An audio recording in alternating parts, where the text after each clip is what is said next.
Welcome to the Orgasmic Lifestyle Podcast by Venus O'Hara. I'm here to welcome you into the world of orgasmic living by hosting experts to discuss orgasmic topics such as nutrition, spirituality, personal development, sexuality, and much more.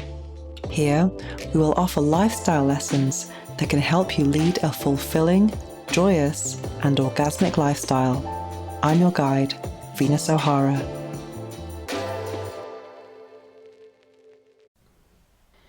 Yes, we made it to 100 episodes of the Orgasmic Lifestyle Podcast. In this very special milestone episode, I'm just going to share some reflections with you on the growth of this podcast. And that's it. So no interviews this time until not the next episode, but the one after. I have some incredible guests lined up. I cannot wait. I've got about 4 to 5 months already scheduled. And yes, it's been such a big learning journey for me. I remember when I started this podcast on the 22nd of August, 2021, it was a full moon in August. And that day I wanted to get rid of what no longer serves me. So in parallel to launching a podcast, I remember firing my therapist, and it felt so empowering because it was talk therapy. And I realized that, talk therapy can be limited and kind of addictive in the sense that going to speak to someone about you for an hour a week can kind of feed the ego, but it wasn't really solution based. So I felt like I was going over all this stuff over and over again, and the only person who was benefiting from it was the actual therapist. And I remember sending the message, and she was like, "Are you sure?" It was like she didn't believe that I didn't actually need it, but it was one of the best decisions that I made, and I didn't. There was no turning back. And since then, I've actually interviewed a couple of therapists on this podcast, and they've, reassured me that it was the right decision. Because I think if you're going to do therapy at any time in your life, you need to have, have some kind of plan about how long you're going to be there, and something that's a bit more solution based. Well, maybe talking about the past can be helpful to some degree, but yes, it was a very powerful moment for me. But I remember listening to the very first episode, and I think I remember recording the monologue piece, and I assumed that the agency that I was working for would edit it. So I was surprised to hear that some things that I thought should have been cut out were still there. So that was a big lesson for me, to just try and do it properly the first time. And also, when I started this podcast, I was working with an agency, and they were providing me with the questions. So, and also they were doing guest outreach for me. So I would often receive emails from Calendly saying, so-and-so has booked an interview. And I was like, who are they? And I would Google them or click on the links to their socials, and I would discover that they were very famous or very successful in their fields. And I felt kind of a little bit starstruck, grateful, and maybe a little bit intimidated at the same time. But what I've learned most from my guests is that they have, for the most part, the business model that I am striving towards. For example, they have online courses, they have a TED Talk, books in many cases, and premium rate coaching. So I'm trying to gear or focus my energy on trying to create that for myself. And for a long time, I believed that I wasn't on the same level as my guests. I thought I kind of really pedestaled them. And to some degree I still do, because they are quite fantastic. And given the fact that I'm in Europe, in Barcelona, and many of them are in the States, because of the time difference, I'm often recording the interviews quite late. And then I end up, just thinking and looking at the wall and just pondering on what's been said. It's like having my own personal coaching service, which is amazing. It feels like a privilege. But I remember one of my guests said, "Don't say privilege, it seems like you're not on the same level as them." So obviously that's just an opinion, the language we use. So now I prefer to say grateful, because I definitely feel that I am on the same level as my guests. And another thing that's been interesting in my evolution is that I stopped working with this particular agency after a while, just to reduce costs, because it was kind of expensive. And now I'm outsourcing to a different agency, and just to get audio editing and some graphic design, but fortunately the guests are still coming to me without me having to do any guest outreach. That it really does help that the first set of guests that I got for this podcast were really high caliber. And even before we actually launched, I had several big names booked, and that really helps things. So I receive requests all the time. And someone asked me, do you say yes to everyone? And the fact is I don't. I don't want my podcast to be a yes to everybody. It has to be something that's aligned with the message, but not necessarily something that I'm always in agreement with. For example, there are a few things that I have not promoted, but shared on here, like about polyamorous relationships, which is not something that I am into personally, but I do find it fascinating. So there've been a couple of guests that's their area of expertise. So it's always interesting to challenge your beliefs and speak to people who have different mindsets and opinions on things than you do, and just to learn and maybe reaffirm what your beliefs are as well. And also something that I've been kind of uncomfortable with is the topic of plant medicine. And someone has actually made a comment on the podcast reviews about that they wished I was more open-minded. But the thing is that's a very kind of fashionable thing these days, and I know lots of people who are into plant medicine. But do I see it? It's not something that appeals to me personally, and it's something that, if I'm honest and I observe the reactions in my body, it's something that makes me quite uncomfortable, because I have seen people kind of close to me who have had very bad reactions to these things, and almost to the point where they've been using very powerful substances in a way that's more recreational than therapeutic, and that's always a danger. So after seeing the effect of some people around me who were close to me, and now I feel like I can't reach out to them because I've kind of lost it. I just don't feel comfortable talking about those topics, because it has been something quite close to me, as I said. But recently I did interview a guest who is in that world, and I surprised myself by asking these kind of questions about safety, etc. So it was good to open up and challenge my own beliefs about what I thought about a certain topic. But that said, if someone's coming with a very kind of promotional idea of something like that, then I always say no. Yeah, and let me think what else. And also something else that's been kind of interesting is that, I think I mentioned that at first this agency was giving me all the questions as well. So sometimes the thing is with having a list of questions is that, question number 4 might not flow from where question number 3 left off. And which if you don't really, if you haven't got much experience, then it makes sense to have some questions. But in my case, I always try to read my guests' books, and I always see that they always feel very flattered when I do that, because it's not often. I'm an author myself. I've done many. I've done many interviews that are promotional, or when I've had book promotions, and it's not often that the interviewer actually has spent time reading your book, because it's a big investment to read a book. And when they know that I actually have, and my questions prove the point, then I think they find that quite flattering, but also it opens them up in ways that they might not do so on other platforms. That's a great thing. But more recently, I have stopped preparing the questions. I just have my standard questions, which is, what inspired you to follow this path? What do you do?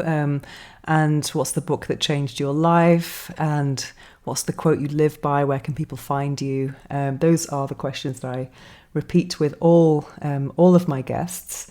And then in between, it's just something that I might be inspired to ask based on what I've seen on their website, or even on their social media.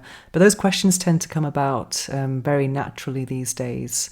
And I prefer to have that kind of natural, naive style when it comes to questions. Someone I really admire a lot is Louis Theroux. He's someone I really admire because he gains the trust of the people he interviews, and he asks basic questions, the kind of questions you'd be asking if you are on your sofa watching one of his documentaries.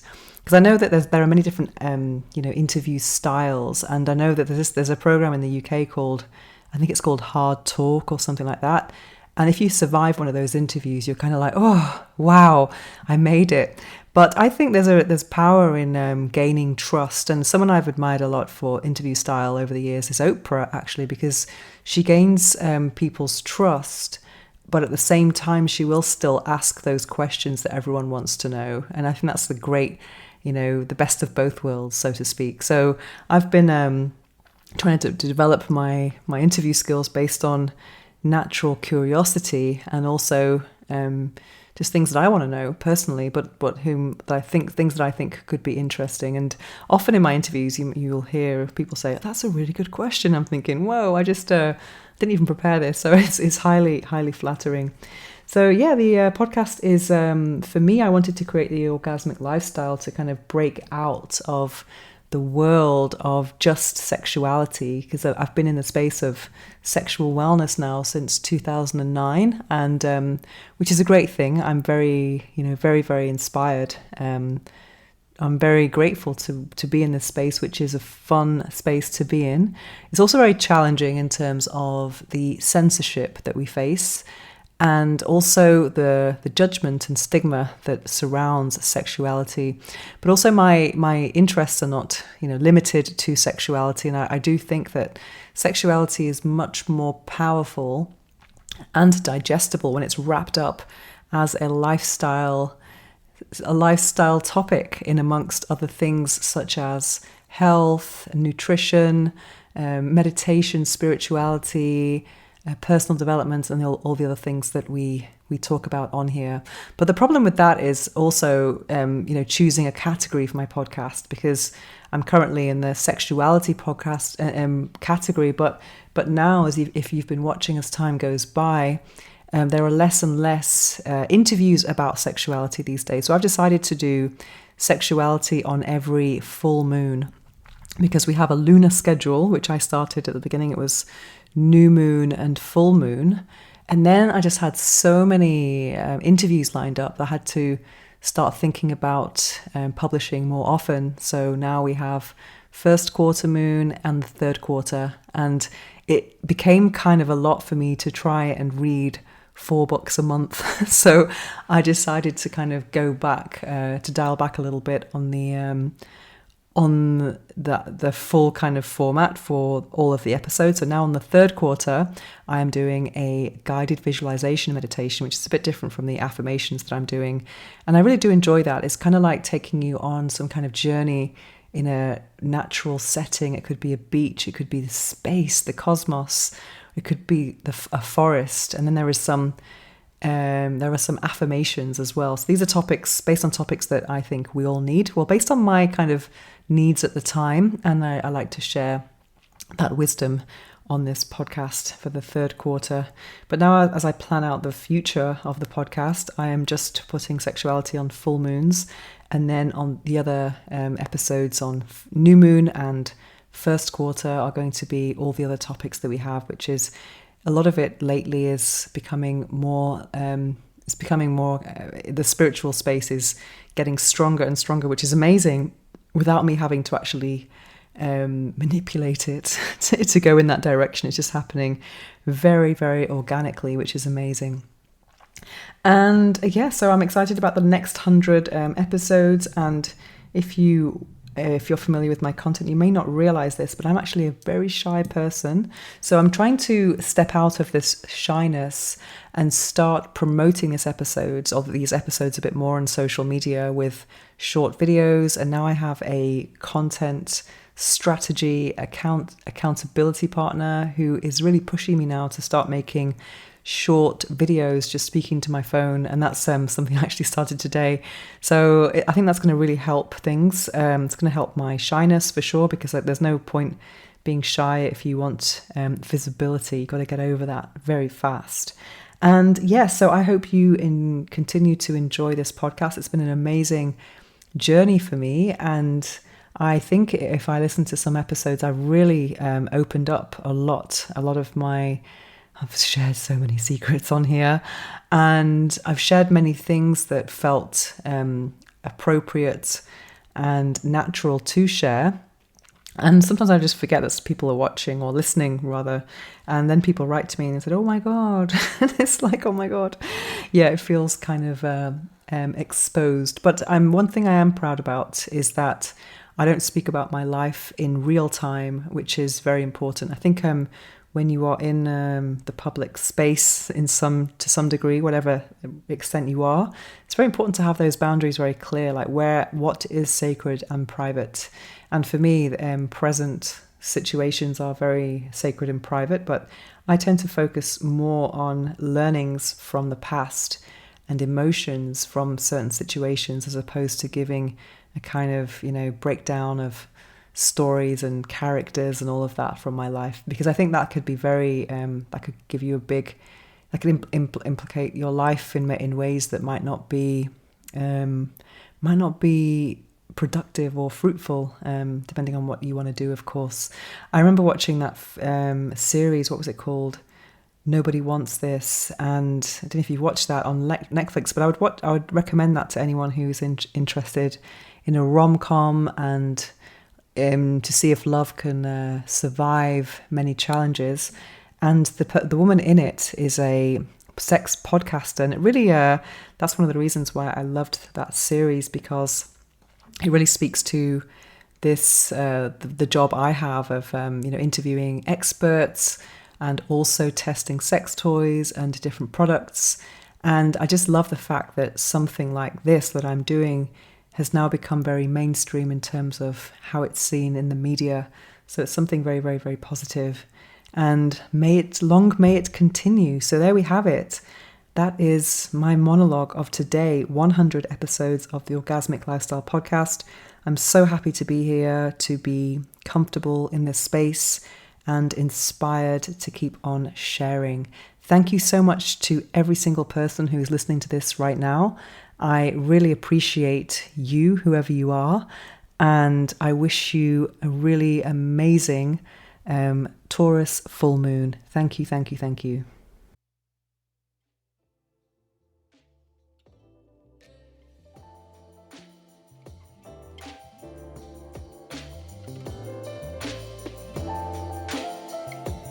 To find out more about me and my orgasmic lifestyle, visit venusohara.org or follow me on Instagram at instagram.com/venusohara. Make sure to search for the Orgasmic Lifestyle Podcast by Venus O'Hara in Apple Podcasts, Spotify, and Google Podcasts, or anywhere else podcasts are found. Make sure to click subscribe so you don't miss any future episodes. Thanks for listening, have an orgasmic week, and make sure every day is a climax.